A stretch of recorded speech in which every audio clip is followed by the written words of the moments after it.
வணக்கம் அன்பர்களே. அஸ்ட்ரோசிரி சேனல் வாயிலாக நான் உங்கள் அஸ்ட்ராலஜர் டாக்டர் சதீஷ். மிதுன ராசி அன்பர்களே, இந்த ஜூன் மாதம் எப்படி இருக்கும் அப்படின்னு பார்க்கும் பொழுது உங்க ராசி அதிபதியாக இருக்கக்கூடிய புதன் பகவான் இந்த ஜூன் மாதம் 6ஆம் தேதி உங்க ராசியிலேயே வந்து அமர்ந்து கொண்டு ஆட்சி பலத்தோட வலிமையா இருக்க போறார். கூட குரு இருக்கார். அப்ப என்ன, நிச்சயமா உங்களுடைய எண்ணங்கள், செயல்கள், சிந்தனைகள் வலுப்பெறும். நீங்கள் என்ன நினைக்கிறீர்களோ அது செயல்படுத்தக்கூடிய ஒரு மாதமாக இந்த ஜூன் மாதம் அமையப்பெறும். என குரு உட்கார்ந்திருக்கார். பெரிய மனிதர்களின் தொடர்புகள் உண்டு. குருமார்களினுடைய ஆசீர்வாதம் உண்டு. ராசிநாதன் வலுப்பெறுகிறது.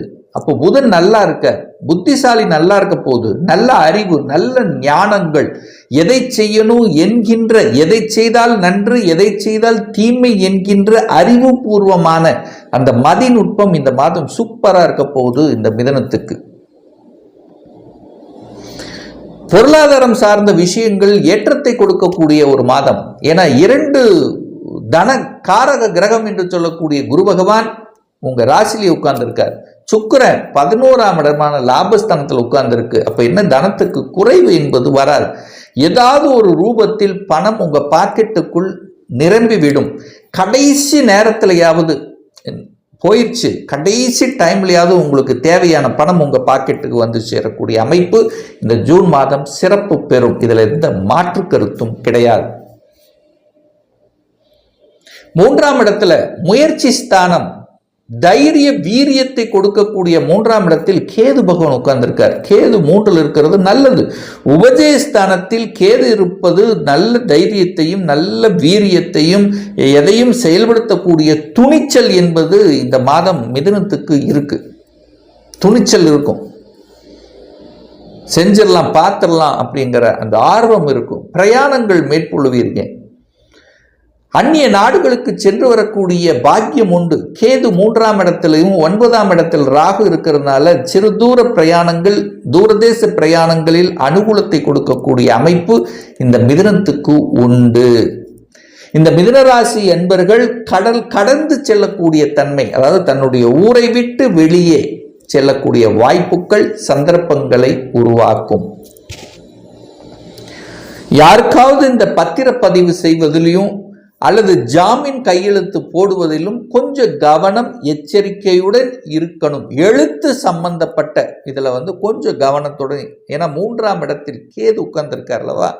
அப்ப கேது இருக்கும்போது சின்ன தடைகளை கொடுக்கக்கூடிய அமைப்பு இருக்கின்ற காரணத்தால இந்த ஜாமீன் கையெழுத்து போடுவதையும், ஏதாவது ரிஜிஸ்டர் பண்ணும்போது, பத்திரப்பதிவு, ஒரு வீடு, வண்டி, வாகனங்கள் வாங்கும் போதும் டாக்குமெண்ட் சரியா இருக்காங்கிறது 100% இந்த மிதுனம் செக் பண்ணணுங்கிறத ஞாபகத்தில் வைத்துக் கொள்ளுங்கள்.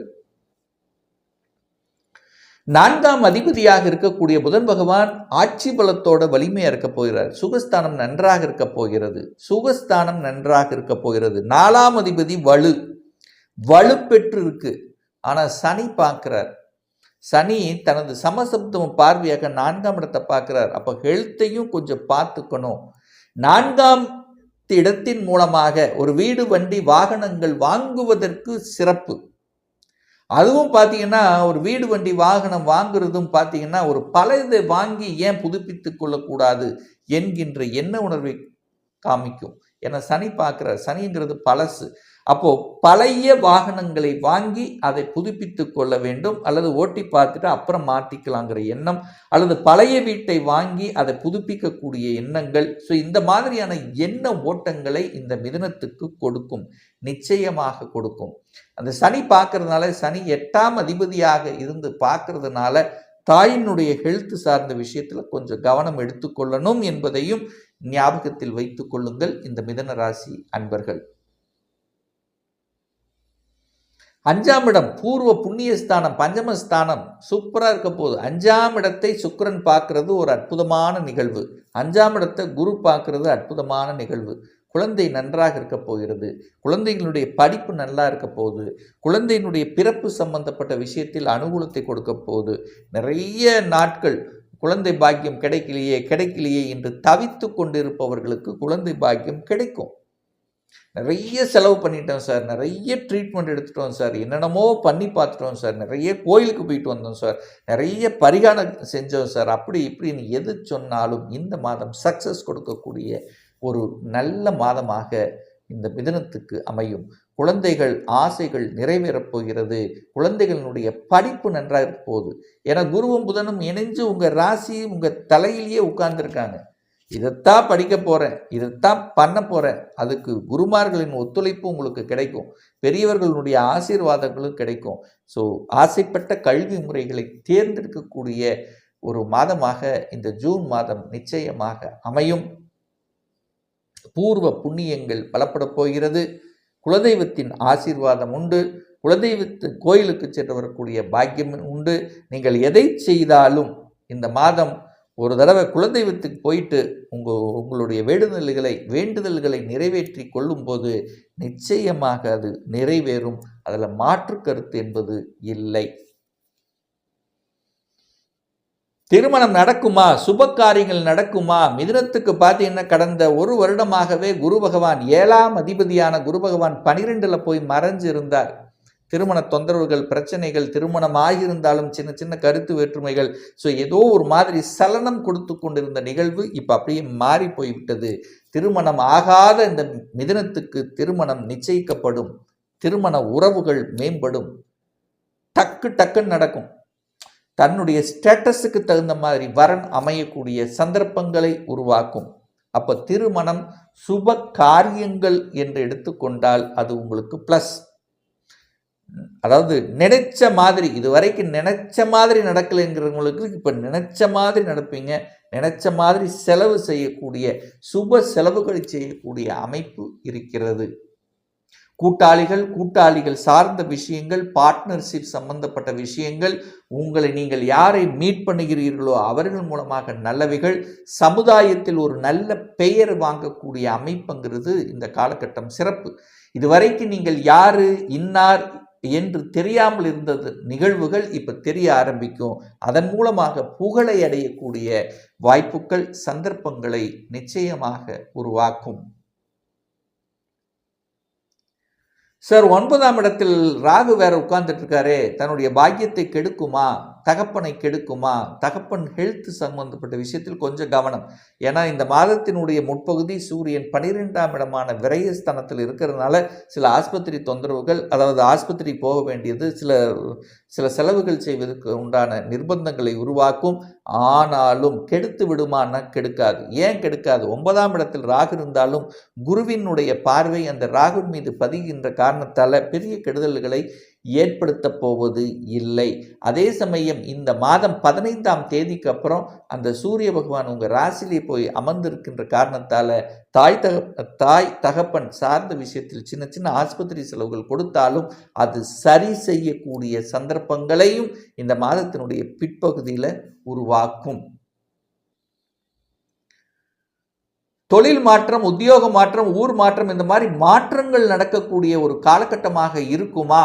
இந்த மிதுனத்துக்குன்னு பார்த்தீங்கன்னா சனி போய் 10ல் உட்கார்ந்துருக்கார். 8ஆம் அதிபதியாக இருந்து சனி 10ல் இருக்கும்போது சின்ன சின்ன அழுத்தம் பிரஷர்களை கொடுக்கும். 8ஆம் அதிபதியாக வேலை செய்யும் போது கொஞ்சம் அழுத்தம், பிரஷர், டென்ஷன் இதெல்லாத்தையும் கொடுக்கும். மந்தத்தன்மை இதெல்லாம் கொடுக்கும்.